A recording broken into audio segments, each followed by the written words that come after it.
Hello students, आज हम लोग हिंदी व्याकरण में विराम चिन्ह को डिस्कस करेंगे। हिंदी व्याकरण में विराम चिन्ह का महत्व किस प्रकार से है, इसको हम लोग समझते हैं। बोलते समय तो हम अपने स्वर के उतार चढ़ाव से, बीच में रुक रुक कर, समझा कर, किसी शब्दों पर जोर देकर अपनी बात को प्रभावशाली तरीके से दूसरों तक पहुंचा देते हैं। परंतु लेखन में हम किस प्रकार सही तरीके से अपनी बात रखें या लिख कर हम अपनी बात को शुद्ध और प्रभावशाली तरीके से कैसे व्यक्त करें, इसके लिए हमें हिंदी के विराम चिन्हों की आवश्यकता पड़ती है। हिंदी के जो विराम चिन्ह हैं ये आपके 11 विराम चिन्ह हैं। पहला पूर्ण विराम, अल्प विराम, अर्ध विराम, प्रश्नवाचक चिन्ह, विस्मयादिबोधक चिन्ह, योजक या विभाजक चिन्ह, निर्देशक चिन्ह, उद्धरण चिन्ह, हंसपद चिन्ह।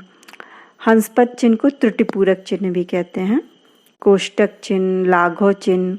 ये सारे चिन्ह जो आपने देखे हैं ये आपके स्क्रीन पर आ रहा होगा और ये चिन्ह इनके सामने लिखे हुए भी हैं।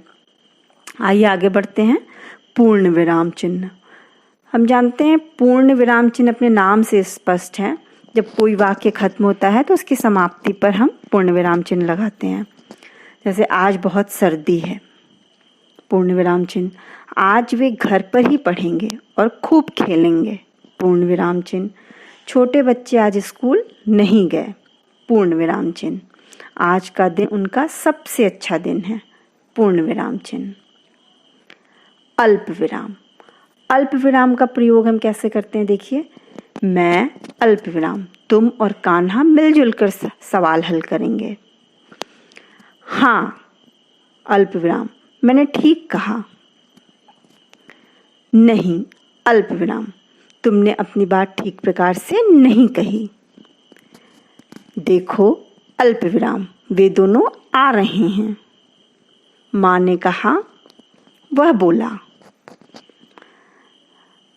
बगीचे में लाल, गुलाबी, नीले, पीले फूल खिले हैं। इसमें आप देखिए अल्प विराम का प्रयोग किया हुआ है, आपके स्क्रीन पर लिखा हुआ आ रहा है अल्प विराम का प्रयोग, और हम मेरे बोलने में उसी तरह से पॉज भी आ रहा है, किस तरह से अल्प विराम लगता है उसके हिसाब से। आगे बढ़ते हैं अर्ध विराम पर। अर्ध विराम क्या होता है, दो तरह के वाक्यों को जोड़ने के लिए अर्ध विराम का प्रयोग होता है। इसमें ना तो पूर्ण विराम की तरह पूरी तरह ठहराव होता है और न अर्ध विराम की तरह जल्दी से हम आगे बढ़ते हैं। उदाहरण के तौर पे देखिए वाक्य दिया हुआ है, मैं घर जाऊंगा, आराम करूंगा, खाऊंगा, पीऊंगा और निकल जाऊंगा। अंत में वहां पे पूर्ण विराम लगा है। अर्ध विराम का प्रयोग हिंदी में कम ही होता है। आगे बढ़ते हैं। चौथा है प्रश्नवाचक चिन्ह। इसका चिन्ह कैसे बना है स्क्रीन पर आप देख ही रहे हैं। आप जानते हैं कि प्रश्नवाचक चिन्ह किसी भी वाक्य को पूछने के लिए, कुछ हम जानना चाहते हैं तो हम प्रश्न पूछते हैं। तो बोलकर तो हम पूछ लेते हैं, लेकिन हम लिख कर प्रश्नवाचक चिन्ह के माध्यम से उसको दर्शाते हैं। लिखा हुआ है देखिए कि आज बहुत सर्दी है, प्रश्नवाचक चिन्ह। वह कौन है, प्रश्नवाचक चिन्ह। कब पढ़ना शुरू करोगे, प्रश्नवाचक चिन्ह। हम कितने बजे यहाँ से चलेंगे, प्रश्नवाचक चिन्ह। आगे बढ़ते हैं। विस्मयादिबोधक चिन्ह। विस्मयादिबोधक चिन्ह देखिए किस तरह से लगा हुआ है, एक लाइन है, उसके नीचे बिंदु लगी हुई है। ये हमारे आश्चर्य, हर्ष, शोक आदि भावों को व्यक्त करने के लिए ये चिन्ह लगाया जाता है। जैसे देखिए नीचे लगा है वाह के बाद विस्मयादिबोधक चिन्ह। पढ़ते समय हम कैसे पढ़ेंगे, वाह, तुमने तो पढ़ना शुरू भी कर दिया। ओह, मैंने यूं ही सारा समय नष्ट कर दिया। अच्छा, तुम्हारी इतनी हिम्मत। देखिए इसमें विस्मयादिबोधक चिन्ह का प्रयोग हुआ है वाह के बाद, ओह के बाद, अच्छा के बाद। ये हमारे भावों को प्रकट कर रहा है। योजक या विभाजक चिन्ह, ये चिन्ह कैसे लगा आप देख ही रहे हैं। ये चिन्ह और अथवा के भाव को प्रकट करता है। देखिए उदाहरण के तौर पे, माता पिता हमारे हितैषी हैं। माता और पिता के बीच में योजक चिन्ह का प्रयोग हुआ है।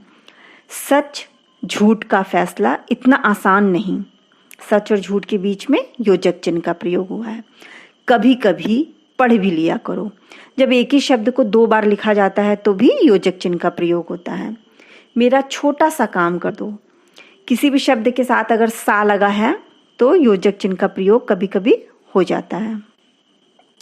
निर्देशक चिन्ह, निर्देशक चिन्ह का प्रयोग हम निर्देश देने के लिए या आदेश देने के लिए करते हैं।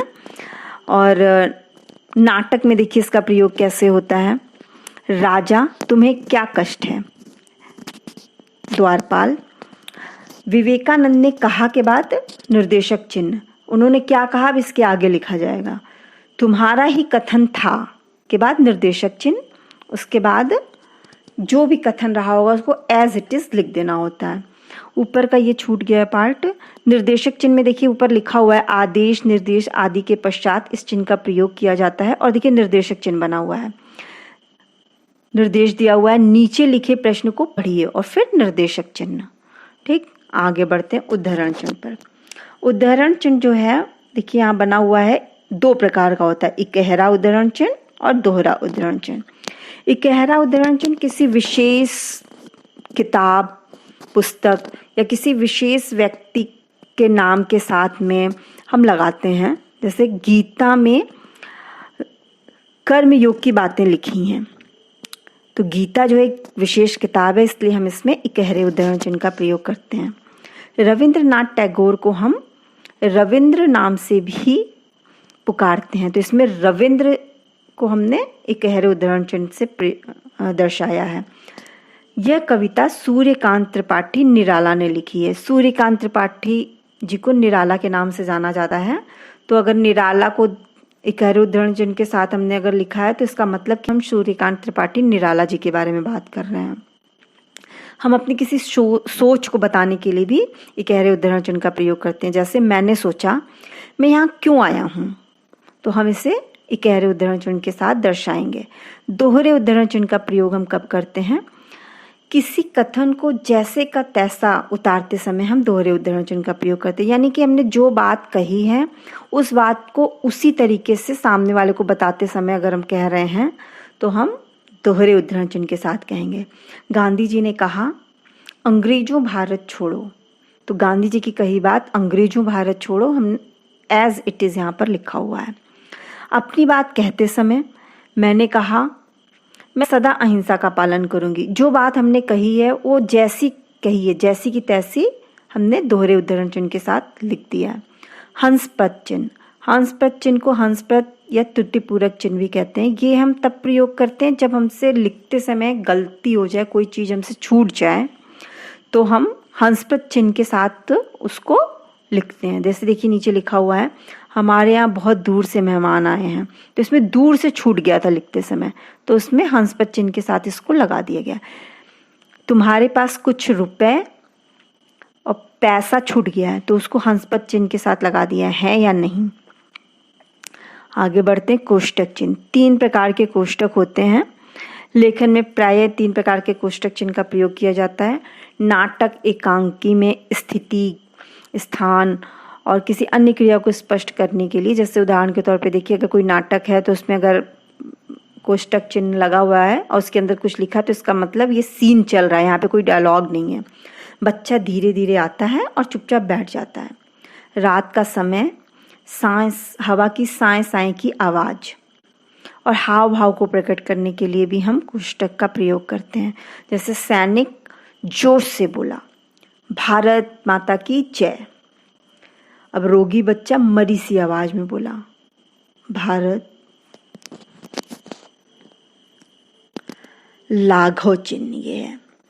लाघव चिन्ह जो है किस तरह से दर्शाया गया वो आप देख रहे हैं। इसमें किसी शब्द को संक्षेप में करके लिखने के लिए प्रयोग करते हैं। जैसे डॉक्टर, इसको शॉर्ट में हम लिखेंगे, संक्षेप में लिखेंगे तो डॉ लगा के लाघव चिन्ह लगा देंगे। पंडित का पन लिख के लाघव चिन्ह का प्रयोग करेंगे।